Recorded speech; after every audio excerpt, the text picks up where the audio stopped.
On the morning of September 21st, 2018, the sky over Harper County, Kansas, looked like it had forgotten how to hold rain. The air sat thick and still above the auction yard in Anthony, and the men who filled that lot had the faces of people who had stopped expecting things to get better. They moved slowly between the loading chutes and the holding pens, speaking in low voices, hats pulled forward against the sun that had been working against them for months. The grass across 3 counties had gone the color of old straw. Pond levels were down to cracked mud rings. The pastures that were supposed to carry cattle through October were already bare, and the men standing in that yard knew it. Nobody was in the mood to laugh that morning. The losses were too fresh and too real for that. There were cattle changing hands at prices that made grown men look away. Feed brokers moved through the crowd with order sheets, and ranchers who had built their operations over 30 and 40 years were making the kind of decisions you only make when all the other options are already gone. The sound of the place was not loud.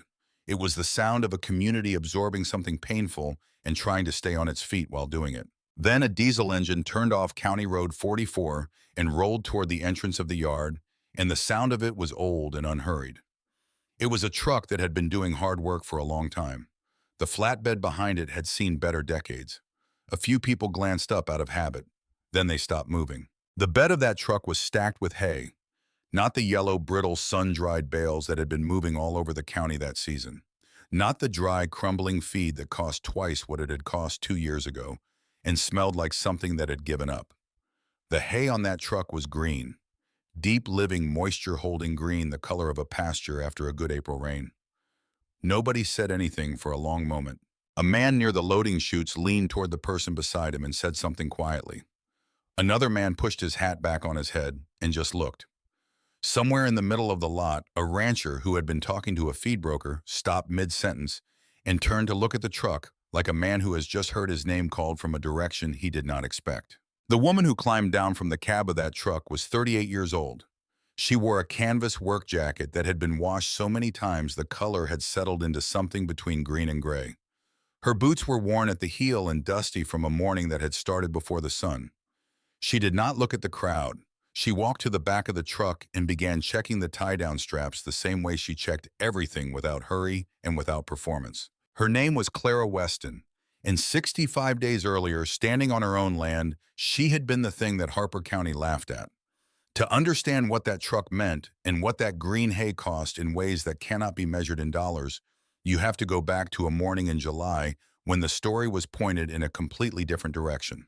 Clara Weston had returned to the Weston Ranch 4 years before that September morning. She had left for Wichita at 19, built a life there that looked reasonable from the outside.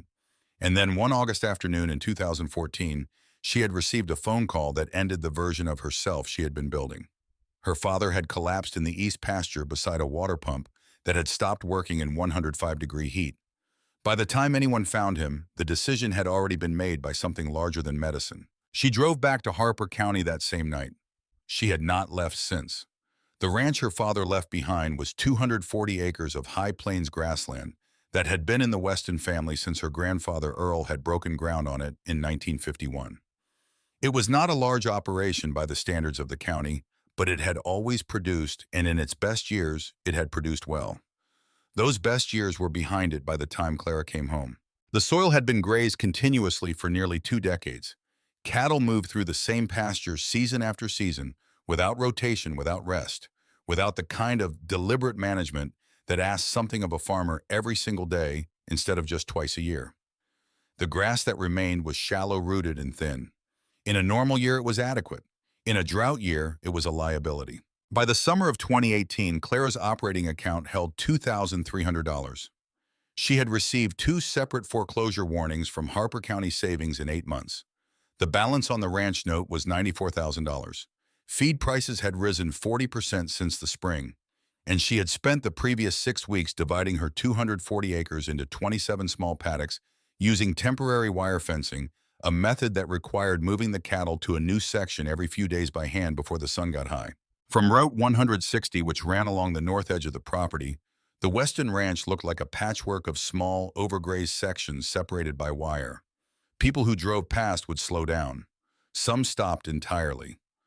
On the morning of July 18th, Clara was setting posts in ground that rang like iron when the driver hit it. She had been at it since 5 in the morning before the heat made the work punishing. She was on the 15th post of the day when she heard the truck. On the kitchen table inside where she had left it the night before, there was a photograph of her father. It was a photograph taken in the same field in a different summer when the grass had been good and he had been smiling. She looked at it every morning before she went out, not to remember him at his best, to remind herself of what the land had looked like when someone was listening to it, and to remind herself of the debt she carried that no bank could put a number on. The truck that slowed on Route 160 that morning was a Ford F-35. Oh, that had never been driven on anything but pavement, or at least that was how it looked. It was the color of a clear night sky, and it had the profile of a vehicle that knew it was being watched. Dale Rutherford stepped out and left the engine running. He was somewhere around 55, built like a man who had been physical all his life, but had stopped doing the hardest work himself some years ago. He wore boots that were clean and a shirt with a collar, and he moved with the ease of a person who was accustomed to being the most significant presence in any space he entered. He owned the Rutherford Cattle Company, which was the largest single cattle operation in 3 counties. He had GPS-guided grazing systems, 4 irrigation pivots, a drone that monitored forage growth on a weekly schedule, and more land than most families in Harper County would ever combine across 3 generations. He walked to the fence line between the road and Clara's field and stood there. He was not smiling, which was notable. Dale Rutherford had a way of smiling at things that diminished them without requiring him to say anything unkind. He was not doing that now. Clara kept working. She heard him. She did not turn. He said her name first the way you say someone's name when you want them to understand that what comes next is said with goodwill. Then he said that he had been watching what she was doing with the paddocks. He used the language of farm management correctly and specifically. He said that smaller paddock rotations at this acreage under current drought conditions would reduce daily dry matter intake by something approaching 15%. He said that the stress of frequent movement on cattle in heat like this was measurable and real. He said that the land needed infrastructure to support what she was attempting, the kind of infrastructure that took years and capital to build properly. Everything he said was technically accurate. That was the thing about Dale Rutherford. He was not a stupid man or an ignorant one.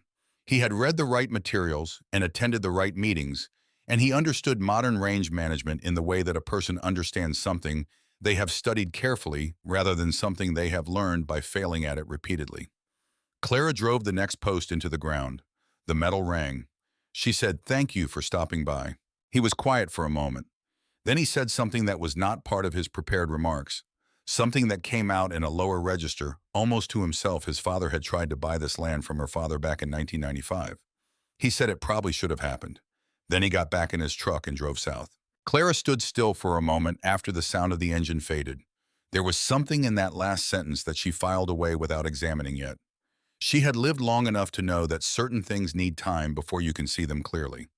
She drove the 16th post into the ground, then the 17th. Roy Callan arrived 3 days later.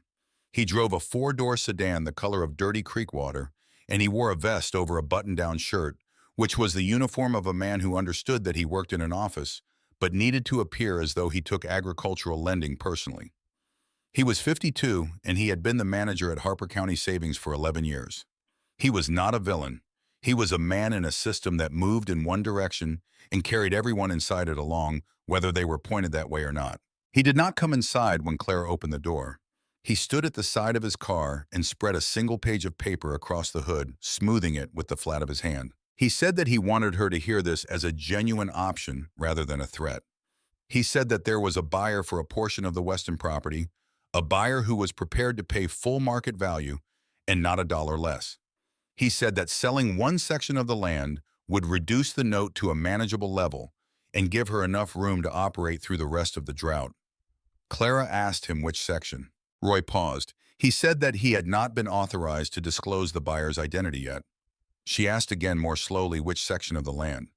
Roy said the specifics were part of the negotiation and that he was not in a position to say more until there was a signed letter of intent. Clara picked up the paper from the hood of his car. She folded it once and handed it back to him. She said, "When you can tell me who wants to buy and which part they want, she would be glad to listen." Roy held the paper. He looked at her the way a person looks at someone who is making their own life harder than it needs to be with something that was not quite pity and not quite frustration, but was some mixture of the two that lives in the space between them. He said she had 90 days. He got in his car and drove away. Clara stood in the drive for a moment after the dust settled. She thought about Dale Rutherford's comment at the fence line, the one about his father trying to buy this land in 1995.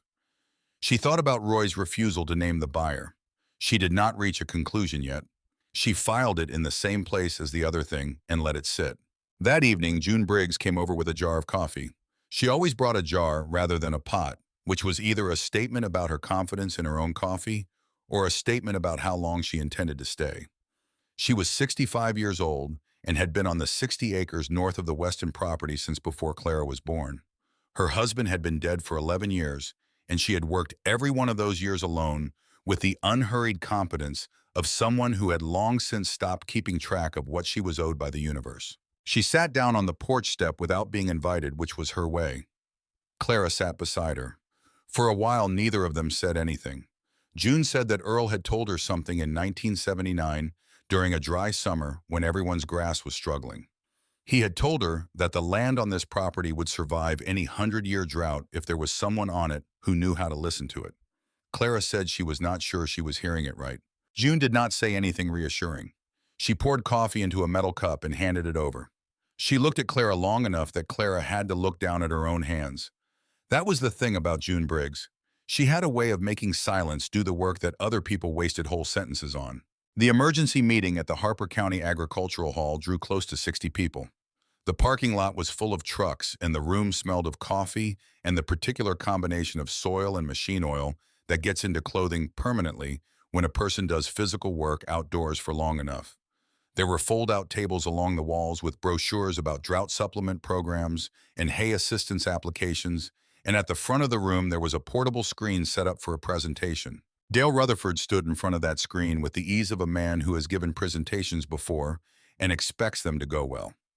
His slides showed satellite imagery of forage growth across the county, comparative yield data from GPS-monitored rotations, and a graph of water table levels over the previous 8 months.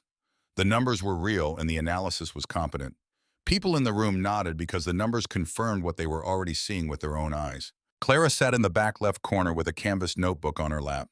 She had arrived early enough to take a chair in the last row, which was where she preferred to be in rooms like this. Partway through the presentation, a man to her left noticed the notebook. He was 34 or 35 with the look of someone who has recently finished a graduate program and has not yet developed patience for people who have not. His name was Marcus Webb, and he worked as an agricultural extension consultant for a firm based out of Wichita. He looked at the notebook with the expression of a person who has just identified something. He said just loud enough for the people nearby to hear, "Rotational grazing theory from that era requires infrastructure that does not exist on small acreage, and bringing handwritten notes to a drought meeting is the kind of thing that sounds charming until the bank shows up." There was laughter. Not cruel, but easy, the laughter of a room that has agreed on something. Dale Rutherford heard it. He turned from the screen and looked toward the back of the room. He looked at Clara. Then he said in a voice that carried the particular weight of someone stating the obvious for the benefit of the group that Earl Weston's methods had been interesting. He said that Earl had worked 60 acres and had done it in a different era, with different costs and different pressures. He said that what Clara was attempting on 240 acres in a drought of this severity was a different category of problem entirely. More nods. A few people clapped briefly. Clara stood up. The room got quieter in the way rooms do when something unexpected happens. She was not the kind of person anyone expected to speak at a meeting like this. She had been back in Harper County for 4 years, and in that time she had said almost nothing publicly about how she was running the ranch. She let the work speak, and when the work did not speak loudly enough, she let the silence speak. She said, "My grandfather used to say that grass dies from fear long before it dies from drought." The room held that for a moment. Then Marcus Webb said something about personification being a metaphor rather than a management strategy, and the laughter that followed was louder than the first time. Someone near the front pulled out a phone. Clara sat back down. She opened her notebook. She wrote the date at the top of a fresh page and continued taking notes on Dale Rutherford's presentation as if nothing had interrupted her. Her handwriting was small and even. Dale watched this for a moment from the front of the room. Something moved behind his expression, brief and unreadable. Then he continued, After the meeting ended and the room began to empty, June Briggs appeared beside Clara's chair. She had been there the whole time, 3 seats away, quiet enough that Clara had not noticed her arrival. She stood, put one hand briefly on Clara's shoulder, and then walked toward the door without looking back. It was the smallest possible gesture. Clara felt it for the rest of the drive home. The old barn on the Weston property had not been used for working equipment in years. Clara's father had moved operations to the newer metal building closer to the road, and the cedar barn had become the place where things went when they were too old to use and too meaningful to throw away. Old saddles, branding irons, fencing tools from decades past. The smell inside was the kind of smell that accumulates over a long time when things are stored with care, cedar and machine oil, and the particular dry sweetness of wood that has aged slowly in a dry climate. She went in looking for a set of fence pliers. She found them hanging from a nail beside the door, which was where they always were, but she kept walking. She was not ready to go back outside yet. The gable end had a loft that ran half the length of the barn, and she climbed the wooden ladder because she thought she remembered seeing a second set of pliers up there years ago. The ladder held. The floorboards of the loft held. The dark up there smelled different, older, as if the air itself had been there longer than anywhere else on the property. There was a cedar chest against the far wall under a horse blanket that had gone stiff with age. She had seen it before as a child and had been told it was her grandfather's. She had not opened it since Earl died 15 years ago. She opened it now. The notebooks inside were packed in careful rows. There were 11 of them in the first layer, their covers worn soft as old leather. Each one had a year written on the front in Earl's handwriting, which was the small, precise handwriting of a man who had learned to write at a time when paper was not wasted. The earliest was dated 1958. She sat on the floor of the loft with the chest open in front of her and began reading. The notebooks were weather records and soil observations and hand-drawn maps of the pasture rotations Earl had used across decades of drought cycles and good years and bad ones. There were notes on grass recovery times, on the depth at which moisture persisted through summer, on the behavior of cattle under different management approaches. Some of it was technical in the way that a man's working notes are technical, full of shorthand and abbreviations that took a moment to parse. Some of it was almost philosophical, written in the slow, deliberate way that a person writes when they are trying to get something exactly right. Earl wrote about the land as if it were a living thing with a respiratory cycle. He described the way grass roots, when forced by the complete removal of surface vegetation, would extend deeper into the soil in search of water and nutrients. He described the way this process, counterintuitive and alarming to look at in the early stages, produced a root architecture that could survive conditions that destroyed shallower-rooted pastures. The surface looked dead. Everything essential was happening underground in the dark, in ways you could not see unless you were willing to wait. She was 3 notebooks deep when she found the 4th. It was different from the others immediately. The cover was newer, the edges not yet soft. When she opened it, she saw handwriting she recognized, but had not expected to find here. Her father's handwriting. The date at the top of the first page was April 1991. She read the first line. Dad was right about all of it. But I cannot keep doing it this way. She sat with that sentence for a long time before she continued. The notebook was a record of a decision. It was the record of a man working through the reasons he was going to stop doing what his father had taught him and start doing what the bank and the neighbors and the pressure of the time were pushing him toward. He had written it out carefully, the way people write out difficult things when they want to understand them rather than just act on them. He listed the numbers. He listed the things people had said to him at meetings and in feed stores and across fence lines. He wrote about watching the neighbor to the east plow under his grandfather's pasture and put in a continuous grazing system that produced more animals per acre in the first 2 years. He wrote about the meeting where Roy Callan's predecessor had laid out a loan structure that made expansion seem not only possible, but obvious. And he wrote this, "It is not the numbers that are wearing me down. It is the way people look at you when they think you are doing it wrong. It wears on a man more than any debt." Clara sat on the floor of the loft until well past midnight. She read the notebook twice. She sat with it closed in her hands for a long time after that, looking at nothing in particular. She had come back to this ranch because her father had died on it alone. She had told herself she came back to keep it going, to honor what it had been, to hold on to the thing the family had built. All of that was true. But sitting on the floor of that loft with her father's notebook in her hands, she understood something she had not let herself articulate before. Her father had known. He had held the knowledge of what Earl had discovered in these notebooks, and he had made a choice to set it aside for reasons that were human and understandable, and that had cost him everything. The drought had not taken the ranch. The debt had. And the debt had come from the decision.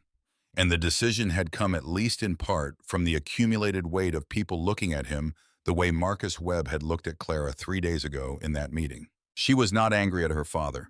She had moved past the stage of the story where anger was useful. What she felt was something more like the grief that comes with understanding the particular weight of seeing something clearly that you had been circling for a long time. She put the notebook in the inside pocket of her coat. She went deeper into the chest. Near the bottom, under the last row of notebooks folded inside a piece of oilskin, was a hand-drawn map. It was not a large map. It was drawn on 2 sheets of paper taped together in pencil, with the careful accuracy of a man who took measurements seriously. It showed the full 240 acres of the Weston property, divided into zones, and beside each zone there were notes about soil composition, drainage patterns, and the depth at which Earl had found consistent moisture during the drought years. The notation system was Earl's own shorthand, but Clara had spent enough time with the notebooks that she could read it. The East 80 acres had a designation that appeared nowhere else on the map. The notation beside it indicated a subsurface layer of clay loam at a depth that other sections of the property did not share, a layer that held water the way a cupped hand holds water, slowly releasing it upward through the soil column over weeks rather than days. In a drought that stripped the surface bare, a pasture sitting above that layer would have access to reserves that no one watching from the road would know were there. Clara sat with the map for a long time. Roy Callan had said the buyer was interested in a section of the land. He had not said which section. He had not been authorized to say. Dale Rutherford had stood at her fence line 7 days ago and mentioned almost to himself that his father had wanted to buy this land in 1995. She thought about where the East 80 sat on this map. She thought about the notation beside it. She thought about Dale's father, who had ranched the property to the north for decades and who would have had 30 years of opportunity to observe what Earl's land did in drought years while his own was suffering. She did not reach a conclusion out loud, but she folded the map carefully along its original creases and put it in the same pocket as her father's notebook. She climbed down from the loft, walked through the barn, and out into the night. The air had dropped 20 degrees since sundown, and the stars over the prairie were very bright and very many. She found her post driver leaning against the fence of the south paddock where she had left it. She carried it to the place where she had marked the location for the 28th post. She set the first post of the morning at 10 minutes past midnight by starlight in ground that rang like iron when the steel hit it. She did not know yet whether Earl had seen this specific day coming. She did not know whether the knowledge in those notebooks would be enough, or whether she had started too late, or whether the bank would move before the land could show her anything. What she knew was this: Earl had built something on this land that survived long enough to be buried in a cedar chest and wait for someone willing to look for it. He had written it down in enough detail that a person could find it even 15 years after he was gone. And he had drawn a map with a warning so clear that even now, in the middle of the night alone, in a field that looked like nothing worth fighting for, it felt like a voice still speaking. The warning was in pencil, and it had faded, but it was still legible. She had read it twice in the loft to be sure. Do not sell the East Field. Ever. By the second week of August, the Weston Ranch had become something people drove past specifically to feel better about their own situations. That was the honest truth of it, and Clara understood it the way you understand things you have no power to change. Every paddock that her cattle moved through came out looking stripped and punished. The grass grazed down to a height that made experienced ranchers wince when they slowed their trucks on Route 160. To anyone who had spent their life reading Land by Eye, the Weston property looked like the picture you put in a presentation to show what not to do. It looked like a woman running out of options in real time. What those drivers could not see, because it was happening below the surface, and on a schedule that did not conform to the impatience of a single season, was that each section Clara rested after the cattle moved through was doing something that the sections had not done in 20 years. But the calendar does not care about what is happening underground, and neither does a bank. Clara was at the Attica Co-op on a Thursday morning in early August, loading 2 spools of temporary wire fencing into the back of her truck when she heard Marcus Webb's voice from the other side of a shelving unit near the counter.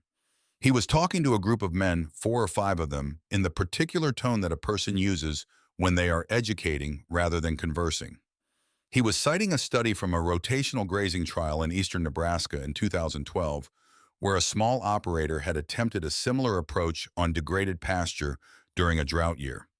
He described the outcome with the measured precision of a man reading from a file he has memorized.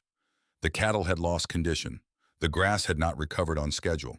The operator had sold at a loss the following spring. Clara set the second spool down quietly. She could see a portion of the group through a gap in the shelving. None of them had noticed her. One of the older men asked what he thought would happen with the Weston place. Marcus said that the bank would most likely act before the land had an opportunity to demonstrate anything one way or the other.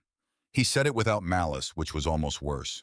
He said it the way a person states a forecast. Clara picked up the second spool, carried it to the counter, set it down. The man behind the register, who had known her grandfather and had never once in 30 years been able to hide what he was thinking, on his face looked at her with an expression that said he was sorry and did not know what to do with that. She paid. She carried the spools to her truck. She drove south on the county road without the radio on. There was nothing to argue with in what Marcus Webb had said. That was the particular difficulty of the next 6 weeks. The people who doubted her were not wrong about the things they could see. They were only unable to see what she was betting everything on. Roy Callan came back on a Tuesday. This time he did not stay outside. He came to the door, and when Clara opened it, he asked if he could sit down, which was different from his first visit. She noticed the difference. She let him in. He sat at the kitchen table with a large envelope in front of him and did not open it immediately.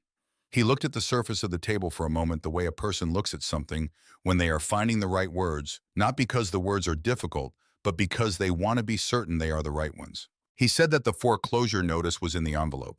He said that this was not a warning and not a conversation. The formal process had been initiated. She had the period specified in the document to respond. Then he said that the buyer had authorized him to provide the name. Dale Rutherford. He said Dale wanted the East 80. He said the offer was full market value and that Dale had been specific about that, had said it more than once, which Roy had found notable. Clara did not say anything for a moment. She thought about the map in Earl's chest. She thought about the notation beside the East 80 that appeared nowhere else on the property. She thought about Dale standing at her fence line in July, mentioning his father's interest in this land in 1995, as if it were an aside, as if it were nothing. She asked Roy why Dale wanted that section specifically. Roy said that Dale had not offered an explanation. She asked whether Roy had asked for one. Roy looked at her carefully. He said that in his experience, when a buyer at Dale Rutherford's level specifies a particular parcel and names full market value without negotiation, you do not ask them to justify their interest. You present the offer. Clara looked at the envelope on the table. She thought about what Earl had written at the bottom of the map in pencil that had faded but had not disappeared.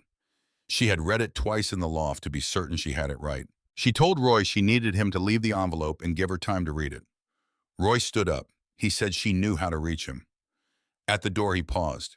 He said that he had known her grandfather and that Earl Weston had been one of the most stubborn people he had ever encountered, and he had meant that as a compliment every time he said it. But he said stubbornness had a range, and that the far end of that range was where people lost things they did not have to lose. He drove away. Clara sat at the table with the envelope in front of her and did not open it for a long time. She was thinking about something Dale had said in July that she had filed away and not yet examined. She was thinking about how specifically he had named that parcel. She was thinking about a man who ran GPS systems and drone surveys, and who had, according to his own offhand comment, grown up with a father who had paid enough attention to this property to try to buy it more than 20 years ago. Dale Rutherford knew something about the East 80. The question was how he knew it, and how long he had known it, and what that meant about everything else. She drove to the Rutherford place the next morning. It was the first time since returning to Harper County that she had gone looking for him rather than waiting for him to come to her, and she felt the difference in her own posture as she turned off the county road onto his lane. Dale was alone in the equipment yard, crouched beside a hydraulic line on one of his irrigation pivots. He heard her truck and stood before she got out, which told her he had been half expecting something. She did not go through the usual exchange. She asked him directly where had he learned about the East 80. He looked at her for a moment. Then he moved to the concrete edge of a water tank that sat beside the equipment shed and sat down on it. It was the posture of a man who was not trying to hold a position anymore, at least not for the next few minutes. He said that his father had kept a notebook.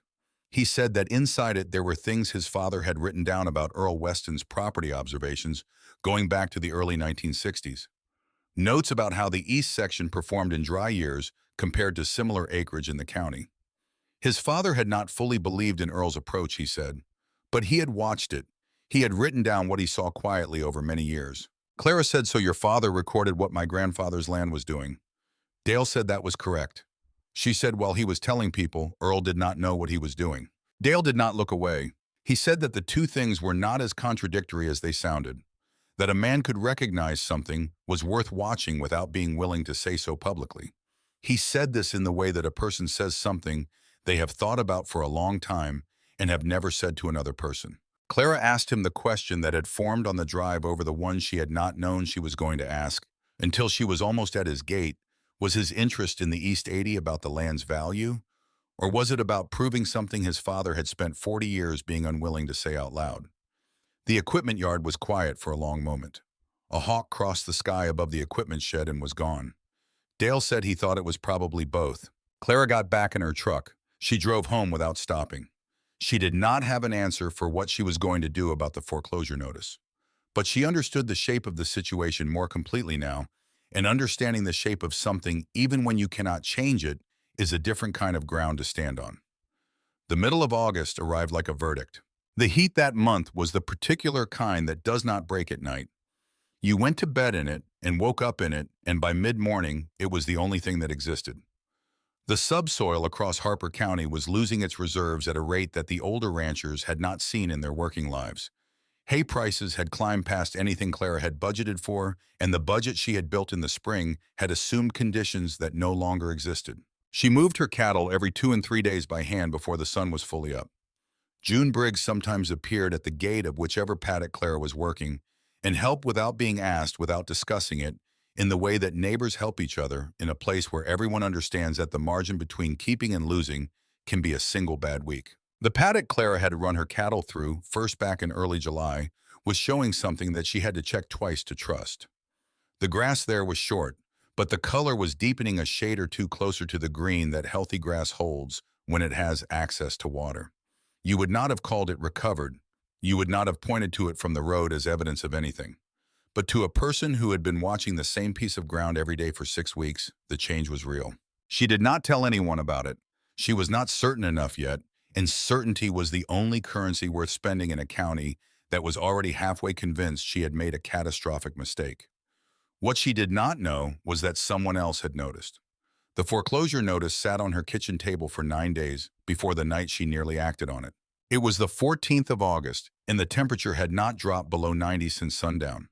Clara was at the table with the notice in front of her, and beside it her father's notebook, and beside that a feed invoice for the coming month that she had been looking at without looking at for most of the evening. The operating account had $340 in it. The paddock to the north, the one that had been worked hardest in the early rotation, looked in the dark like a section of land that had simply given up. She picked up her phone. She found Roy Callan's number in her contacts. She pressed the call button. She held the phone for 3 seconds with the line connecting and then set it face down on the table. She sat there for a moment. Then she stood up, put on her canvas jacket, and walked outside. She did not take a flashlight. She walked through the dark to the north paddock, the one that looked the worst, moving by the light of a partial moon that was doing what it could. The ground under her boots felt different from the ground she had walked in June. She noticed this without deciding what it meant. She stopped at the center of the paddock. She crouched down. Then she put both hands flat on the surface and pressed. Then she began to move the dry surface material to the side, with her fingers not digging exactly more, like clearing the way you clear snow to see whether the ground underneath is frozen or not. 4 inches down, the soil changed color. She could feel it before she could fully see it in the moonlight. It was darker. It was cooler against her palms. She stayed crouched in the dark for a long time with her hands in the soil. She was not thinking about the foreclosure notice. She was not thinking about Roy Callan or Dale Rutherford or the feed invoice on the kitchen table. She was thinking about nothing, or perhaps she was listening, which is sometimes the same thing when the situation is serious enough. When she stood up, her knees ached from the hard ground, and her hands were black with soil to the wrists. She walked back to the house. She washed her hands at the kitchen sink. She poured out the coffee that had gone cold, made a fresh cup, and sat back down at the table. She picked up her father's notebook and opened it to the page she had read the most times. The line that said he had known Earl was right, but could not keep doing it the way Earl did it. She read it once more. Then she closed the notebook and put it to the side, and pulled Earl's map out of her jacket pocket and spread it on the table under the kitchen light. She looked at the East 80 and what Earl had written there. She looked at it for a long time. She did not call Roy Callan that night or any night after that. June Briggs showed up the following morning earlier than usual. She had heard from someone in Attica that Marcus Webb had appeared at a local Farm Bureau meeting and had spent 20 minutes walking through a detailed critique of the rotational approach on distressed rangeland, citing the Nebraska study again and adding two others. The presentation had reportedly included a slide with an aerial photograph of the Weston property taken from a drone labeled as an example of what not to attempt under current conditions. Clara said she had not heard about the meeting. June sat across from her with both hands around a coffee cup. She said that she had been in Harper County since 1959. She said that she had been present on this county road during the drought of 1988, which by every measure the old-timers used had been worse than what was happening now. She said that in the summer of 1988, the last pasture in the entire county to show stress, the last one still holding green past the middle of August, had been Earl Weston's East 80. She said that she had watched it with her own eyes. She said that 60 years of watching the same piece of land through hard summers was a data set that no university had thought to collect, but that she was prepared to stand behind.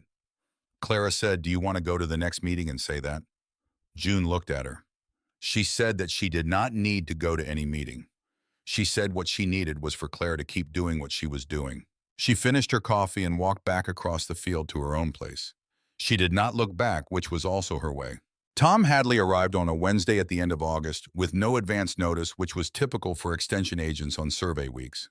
He was 44, with the sunburned forearms and the measured way of moving that come from spending most of your working life outdoors in Kansas. He had a truck full of soil sampling equipment and a clipboard, and he knocked on Clara's door and introduced himself and asked if he could take some readings on the property. He said he had heard something in the county data that had made him curious. Clara said he could go wherever he needed. She watched from the fence line as he worked through the paddocks methodically. He used a soil moisture probe that he drove into the ground and pulled up and read and drove in again. He moved from section to section without speaking. He had the concentrated attention of a person who is measuring something and not yet willing to interpret what the measurements mean. She was not aware that Dale Rutherford's truck had slowed on Route 160 until she looked up and saw it sitting on the shoulder with the engine running. He had a clear line of sight to where Tom was working. He stayed there without getting out. Tom spent 40 minutes on the Weston property. Then he drove his truck north on the county road, and when he reached the Rutherford boundary, he pulled over and knocked on the window of Dale's truck. There was a brief exchange. Dale got out. Clara watched from across two fence lines as Tom drove his probe into the pasture on Dale's side of the line. The process took less than 5 minutes. Tom pulled the probe, looked at it, and said something to Dale. Dale looked at the probe. Then he looked at the ground under his feet with an expression that Clara had not seen on his face before. Tom drove back south. He parked in Clara's lane and came to where she was standing. He said the moisture level under your northwest section is 14 inches deeper than anything I have measured in 3 counties over the past 2 weeks. He said the root depth in the sections you have rested is extending past what I would expect to see in this soil type under these conditions. He looked at her. He said this land should not be performing like this right now. Someone did something to this ground before you got here. She said, "My grandfather," starting in 1958. Tom was quiet for a moment. He said he would like to read Earl's notes if she was willing to share them. She said he was welcome to. He glanced back toward Route 160. Dale's truck was still there. Then, without the engine running, without Dale doing anything at all, the truck moved forward onto the road and drove south and did not come back. A week later, Tom Hadley was sitting at Clara's kitchen table with several of Earl's notebooks spread in front of him. He worked through them, slowly pausing to reread certain passages, occasionally making a note on his own clipboard. He reached a notebook from 1978 and turned to a page near the middle. He read something, then he read it again. Then he looked up. He read it aloud. Earl had written about a conversation with the rancher to the north, a man named R. Rutherford, which was Dale's father. Earl wrote that the man had come to the fence line and asked why Earl kept moving his cattle so often. Earl had explained his reasoning. R. Rutherford had laughed. He had said that his son Dale would show Earl how things were properly done someday. The kitchen was quiet. Tom set the notebook down carefully. He looked at Clara. He said Dale Rutherford's father laughed at your grandfather for doing exactly what you're doing. In 1978, 40 years ago. Clara looked at the notebook on the table. She thought about Dale in the equipment yard sitting on the edge of the water tank, saying that his father had watched Earl's land for years without saying so publicly. She thought about the notebook Dale had mentioned, the one his father kept. She thought about what it means to spend your entire life watching something you will not name. This was not a conflict between her and Dale. It had not been from the beginning. It was something older than either of them.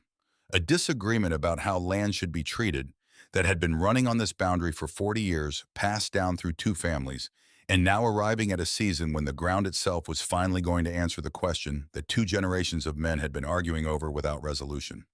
She said the drought is going to settle it, not us. Tom looked out the kitchen window toward the paddocks. He said that was probably right. The last week of August was the hardest the county had seen. The pond on the Rutherford South pasture dropped to a depth that cattle could not access without risk of getting stuck in the mud along the edges. The two southernmost sections of the Rutherford property, which were the lowest lying and had been grazed most intensively over the past decade, began to show the white bleached appearance that comes when there is nothing left in the soil for the remaining grass to hold on to. Dale could not simply move his cattle to a different section because every section was working at or past capacity. The GPS system could redistribute the load, but it could not create grass that was not there. He called his hay supplier on a Monday. The supplier told him the next delivery was running 2 weeks behind schedule due to demand across 4 states. Dale had enough feed on hand for 9 days. June Briggs mentioned to Clara one afternoon that she had seen Dale standing alone at the south fence line of his property for a long time that morning, looking at his pasture. She said he had not moved for perhaps 20 minutes. She said he had then gone inside and not come back out. She said it without commentary. She was not the kind of person who added commentary to facts when the facts were sufficient. Clara heard this and said nothing. She had moved her cattle to the 14th rotation that morning, and the section she had just vacated was already in the low late afternoon light, beginning to show the earliest signs of returning color at the base of the grass stems. You had to know what to look for. You had to have been watching the same ground for long enough. But it was there. She did not photograph it. She did not call anyone. She went inside and made dinner and went to bed. On a Thursday morning in the last days of August, Roy Callan called her cell phone. She was stringing wire in the east paddock when the call came in. He said Dale Rutherford called this morning and withdrew his offer on the East 80. She held the wire spool in one hand and the phone in the other and said nothing for a moment. Roy said, "I am extending the foreclosure notice. You have another 60 days. She asked why. He said because when a man at Dale Rutherford's level withdraws an offer he put forward that specifically without explanation, I understand that something has changed. And I want to understand what. Clara looked east across her property. The morning light was coming flat and gold across the tops of the resting paddocks. In the sections that had been through 2 full rotations, now the grass was not tall, but it was a different color from the sections she had not yet cycled through. You would not have called it proof, but you would have called it something. She said, "I appreciate the time, Roy." She ended the call. She went back to the wire. She did not feel what she had expected to feel, which was relief. What she felt was something quieter and more complicated than that. She felt the weight of the thing beginning to shift. Not gone, not resolved, but moving incrementally in the direction that Earl had staked his entire working life on. And somewhere under that, beneath the fatigue and the debt, and the 90 days that had just become 150, was the faint and cautious sense that the ground was beginning to speak. She had been listening to it every morning since the night she had crouched in the dark with her hands in the soil, and she was not going to stop now. The morning of September 21st came in without ceremony. The sky over Harper County was the pale, washed-out gray of a season that had given everything it had and was now simply waiting for something to change. Clara was up before 4. She moved the cattle through the gate of the 17th paddock in the dark by feel and familiarity, her boots finding the path they had worn into the dry grass over the past 10 weeks. June Briggs was at the gate before Clara got there, which meant she had been up even earlier, which meant she already knew what the day was. Neither of them said much. June held the gate. Clara moved the cattle through. Then they walked back to the truck together in the last of the dark, and June poured coffee from a thermos she had brought from her own kitchen, and they sat on the tailgate and drank it while the eastern edge of the sky went from black to the color of old iron. Clara had made the decision 3 days before. The calculation was straightforward in the way that decisions become straightforward when you have run out of alternatives and are finally left with only the true thing. Two of her rested paddocks had enough recovery to cut. Not a full hay operation, not enough to retire the note, but enough to load a truck and enough to drive it to Anthony and enough to let the land speak for itself in the one language that Harper County understood without translation. She had spent 2 days cutting and binding and loading working until the light ran out and starting again before it came back. Her hands had blisters under the calluses. Her shoulders ached in a way she had stopped noticing because it had become continuous. Tom Hadley had stopped by on the second afternoon and offered to help load, and she had said yes without the false pride of refusing, because there was work to do and the work mattered more than the gesture. June knew what the day meant without being told. That was the thing about a person who has watched the same land for 60 years. The context is already there. You do not have to explain the significance of a thing to someone who was present for the entire story that led to it. They finished the coffee. Clara drove south toward Anthony. The auction yard was already full when she turned off the county road. She could see it from half a mile out, the density of trucks in the lot, the drift of dust that meant people had been arriving for an hour already. The cattle operation in Harper County in the last week of September 2018 was not a gathering that anyone had planned for or wanted. It was a response, the kind of collective response that communities make when the situation has outpaced individual solutions. She pulled in slowly. The truck was loud, which was unavoidable.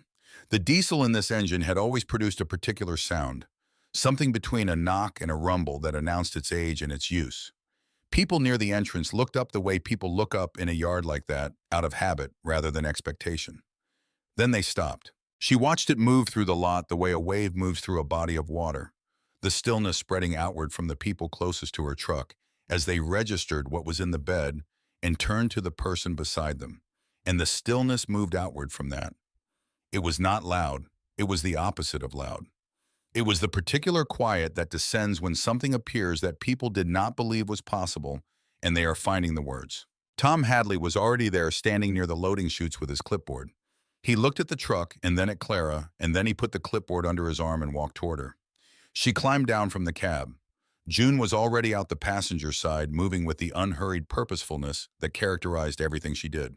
The first man who came to ask about the hay was someone Clara recognized from the agricultural hall meeting in July, a rancher from the northwest part of the county who had laughed at Marcus Webb's comment about her notebook. He came with his hat in his hand, not as a performance, just the way a man holds a hat when he is asking for something he needs. He said he was down to 4 days of feed and asked whether she had any to spare or sell.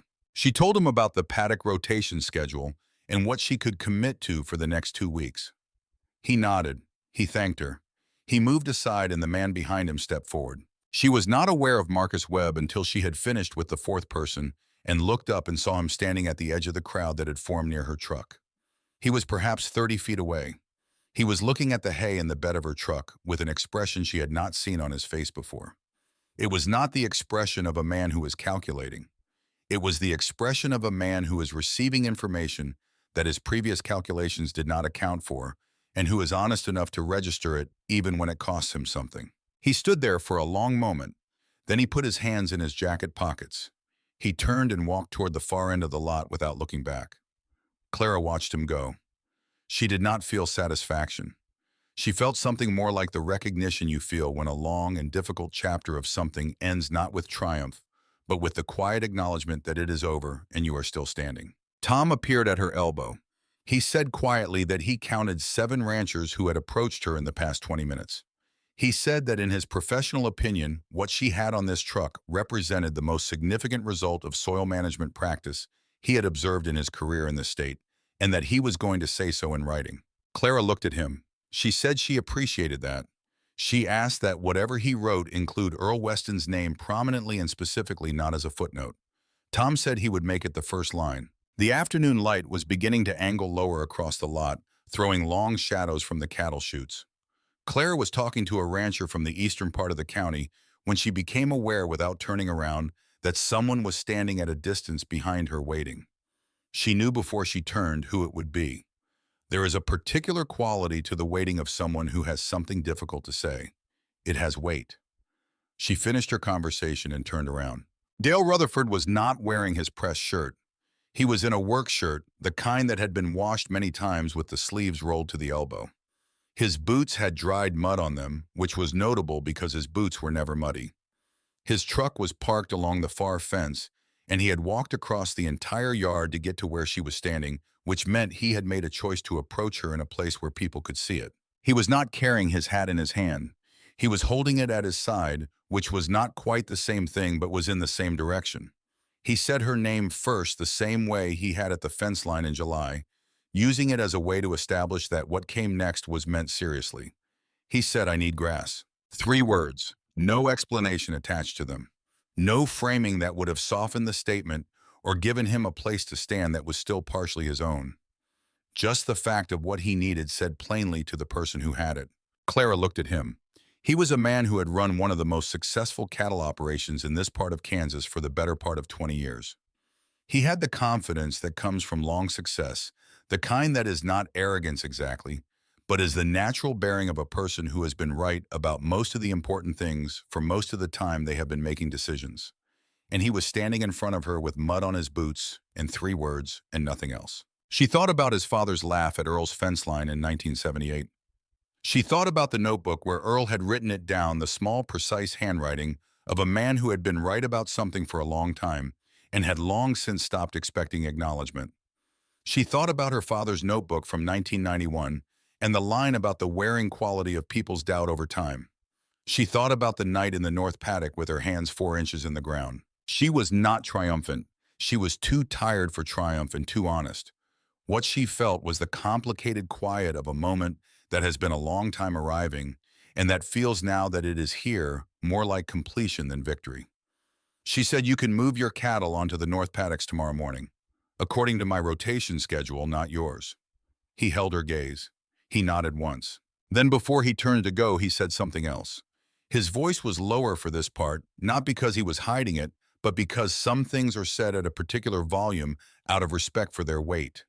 He said that his father had told him for years that Earl Weston did not understand cattle at scale. He said he had believed that for 30 years. He said it directly without hedging in the way that a person states something they have already finished arguing with inside themselves. He said, "I was wrong about that." Then he put on his hat. He walked back across the yard to his truck. He drove out of the lot without stopping. June Briggs had appeared at Clara's left side somewhere in the middle of that exchange. Clara had not noticed her arrival, which was also June's way. They stood together and watched Dale's truck move onto the county road and diminish southward. June did not say anything. She did not need to. She had been in this county for 65 years, and she had watched the Weston land and the Rutherford land through every drought and good season in memory, and she understood what had just happened as well as anyone alive.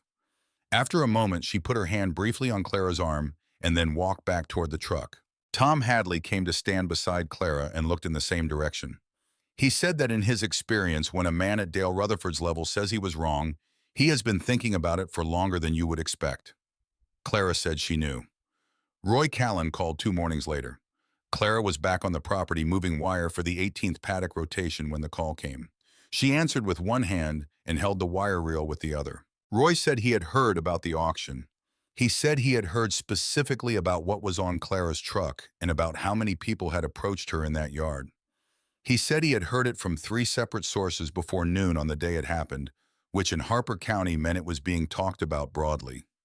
He said, "Dale Rutherford called me yesterday morning and confirmed he is withdrawing any interest in the Weston property permanently. Not just the East 80, the whole thing." Clara said nothing. Roy said, "I am restructuring the note. I am giving you 18 months at a reduced rate to bring the balance to a manageable level. This is not charity. This is a bank making a decision based on what the land has demonstrated." There was a pause. Clara heard him breathing on the other end of the line. "He said your grandfather was a difficult man to do business with because he never needed anything from anyone if he could possibly avoid it. He said it the same way he had said it at her door in July as a compliment, but this time there was something different in it. This time it sounded like a man who has understood something he had not fully understood before. He said, "I think you may be the same way." Clara said, "I appreciate the time, Roy." She meant it. She ended the call. She stood in the resting paddock with the wire reel in her hand and the phone in her jacket pocket and looked east across the property. The morning light was doing what morning light in late September does in Kansas, coming in flat and amber and making ordinary things look like they have been there since the beginning of time. The sections that had been through 2 full rotation cycles were showing something now that was visible from a distance. Not a dramatic transformation, not the kind of thing you would photograph and put in a magazine, but the color that living grass holds when the roots have found what they need deeper than anyone had been willing to look for. It was there in those sections in a way that it was not in the sections that had not yet been rested. She thought about her father. She thought about the line in his notebook where he said it was not the numbers that wore him down. She thought about what it had cost him to know the right thing and to choose differently year after year under the accumulated weight of other people's certainty. She did not feel anger when she thought about him. She had not felt anger for a long time. What she felt was the kind of understanding that arrives late and sits quietly and does not ask for anything but simply makes the room it occupies a different shape. She went back to work on the wire. The rains came back in the last week of October. Not the tentative, apologetic kind of rain that sometimes arrives at the end of a hard season, as if apologizing for its absence. These came with real weight and persistence, moving through the county over 3 consecutive days and soaking into ground that had been waiting for months. Not all the ground received it equally. You cannot make the roots deep once the rain has come. The roots are where they are, and the water goes where they have already prepared the way for it, and where they have not, the water runs off or evaporates or sits on the surface without penetrating and does not deliver what it promised. On the Rutherford property, the 2 southernmost pastures that had been grazed most intensively did not come back quickly. The soil there had compacted over years in ways that the rain could not undo in 3 days. Dale sold those sections in early spring, roughly 600 acres, not in a panic and not at distressed prices, but with the deliberate decision of a man who has looked honestly at what he has and is making adjustments based on what he now knows. He kept 400 acres, and in the following spring, he changed the way he managed them. He did not announce this. He did not give any interviews about it. He simply changed, which is the kind of change that lasts. Tom Hadley's report on the Weston property was published by the Kansas State Extension Service in early February. The opening line identified Earl Weston by name and described his observation notebooks as the most comprehensive private record of dryland soil management in the county's agricultural history. The report circulated through extension offices in 4 states and eventually reached a soil science program at a university in Colorado, which contacted Tom about collaborating on a longer study. Tom called Clara to tell her. He asked whether she would be willing to participate. She said she would on the condition that the study's materials would be accessible to working ranchers at no cost, and not only to researchers. Tom said he would make that part of the agreement. Marcus Webb published an article in an agricultural trade journal in March. It cited Tom's data at length and addressed the limitations of applying short-term drought studies to long-term soil management outcomes. It was well argued and carefully worded.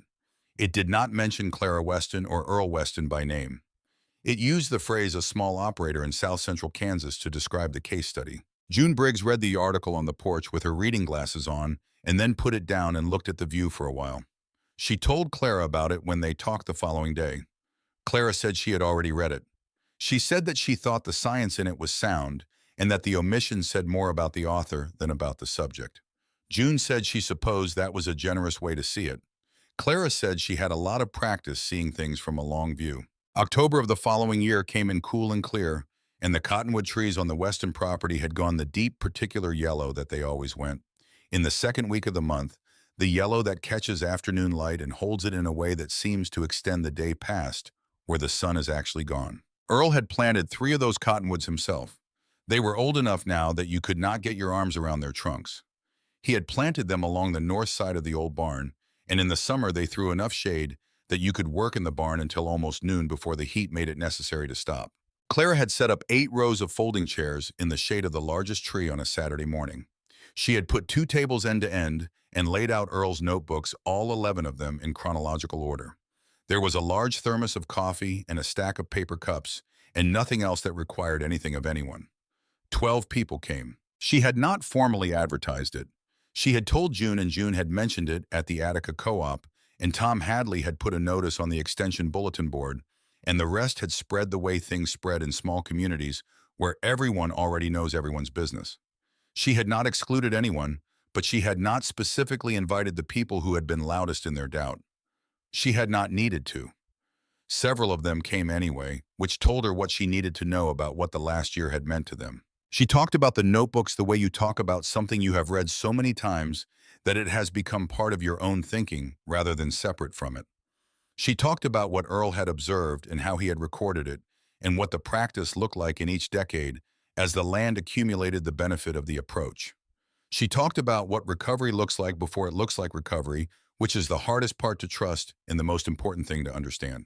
The men in those chairs listened the way men in their 60s and 70s listen when the subject is land and time and the decisions a person makes under pressure. With the part of themselves that has already been through enough seasons to know that certainty is a weather pattern, not a permanent condition. She had been talking for perhaps 40 minutes when she noticed that Dale Rutherford was sitting in the last row. She had not seen him come in. He was in work clothes the way he had been at the auction yard in September a year before. He was sitting with his forearms on his knees, and he was listening with an attentiveness that she recognized as real rather than performed. She continued without acknowledging him directly because the acknowledgement was not what mattered. When she finished and asked whether anyone wanted to look through the notebooks, the room moved forward in the way that a group of people move when they have been waiting for permission to approach something. Dale did not move forward immediately. He sat in the back row while the other people gathered around the tables and turned the pages carefully, the way people handle old things that they understand are significant. She watched him from across the yard, and he watched the notebooks from where he was. Then he stood up. He did not go to the tables where the others were. He reached into the inside pocket of his work jacket, and he walked toward Clara. He was holding a notebook. It was not Earl's style of notebook. It was a different size with a different kind of cover, and it had been kept in a condition that suggested it had been handled regularly over many years. He held it out to her. She took it. The cover was worn smooth along the spine in the way that things are worn by repeated handling. On the front in handwriting she did not recognize were the words R. Rutherford, and below that, a year 1966. She looked at Dale. He said my father kept this from 1966 until he died in 2003. He wrote down everything he observed on the Weston property during that time. Drought years, wet years, what the grass did when it recovered, how the cattle performed in different sections. He watched Earl's land for 37 years, and he recorded what he saw. He paused. He said he never told Earl. He never told anyone. He kept it on his desk, but he never showed it to anyone, including me, until the last year of his life. He showed it to me once, and then he put it in a drawer, and I found it after he passed. Clara held the notebook in both hands. Dale said I kept it on my own desk for 15 years, and I looked at it more than I will tell you. I thought about it a great deal. And I thought for most of those 15 years that holding on to it was the same as acting on it. It was not. He looked at the tables where the other men were gathered around Earl's work. He said that notebook belongs here. It belongs with those notebooks. My father was too stubborn and too proud to give it to Earl when it would have mattered. That cost both of them something. I do not want to do the same thing to you. The yard was quiet in the way that spaces go quiet when something has been said that the air needs a moment to accommodate. Clara looked down at the notebook in her hands. She thought about two men separated by a fence line spending their working lives watching the same piece of ground from opposite sides of an argument they were too proud to resolve. She thought about what it cost to be right in private for 37 years.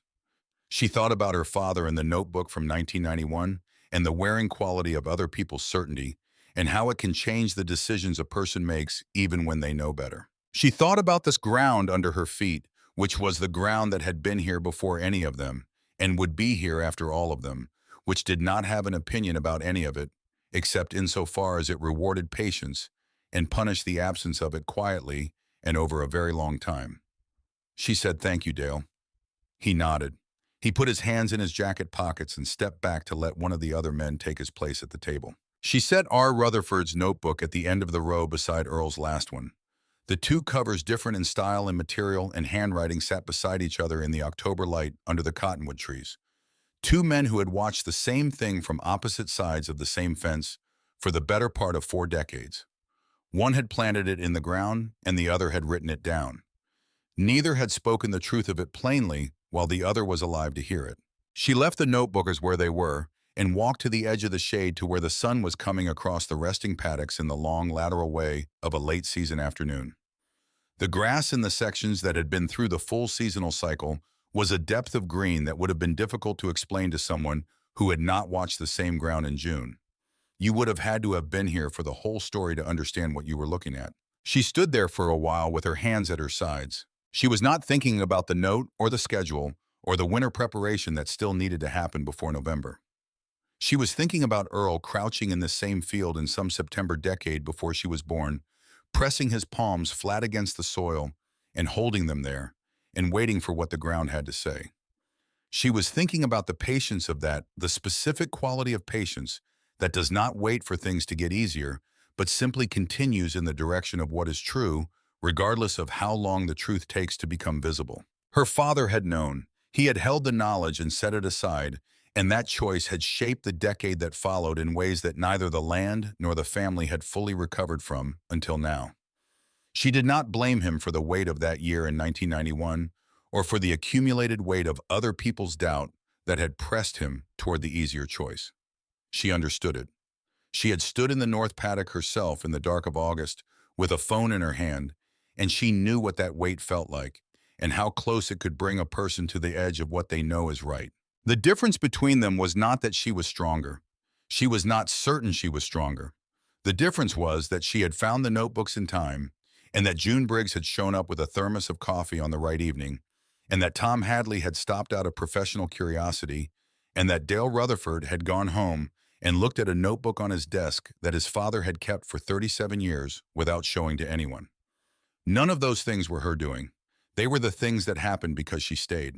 In the yard behind her, she could hear the men talking over the notebooks, asking each other questions, reading passages aloud in the way that people read things aloud when they want to share them without being sure they have understood them correctly.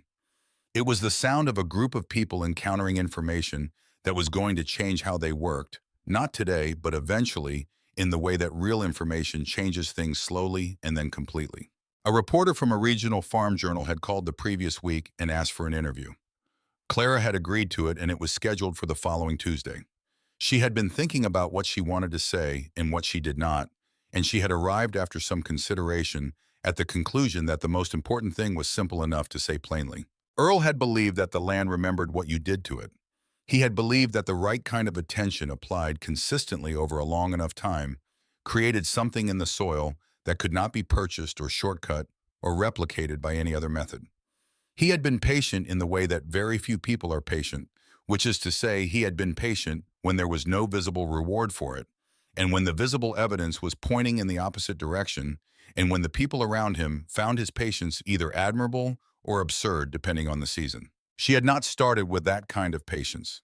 She had come back to this land in grief and debt and without certainty, and she had made decisions in the dark and in the heat and under the pressure of a bank and a drought and a county full of people who believed with reasonable evidence at their disposal that she was watching a slow failure happen in real time. The patience she had was the kind you build by continuing when you are not sure. It was assembled day by day, rotation by rotation, the way the root systems were assembled in the dark, under the resting paddocks invisibly and out of necessity, and in response to the specific conditions of the ground. Earl had said the land remembered everything that happened to it. She had come to believe that people were not entirely different. The afternoon light had moved another degree toward the horizon, and the shadow of the cottonwood had stretched out past where she was standing and was now crossing the first paddock fence. In the barn behind her, the cedar chest was closed and back in its place against the loft wall, but the notebooks were out on the tables, both sets of them in the light where they belonged. She turned and walked back into the shade.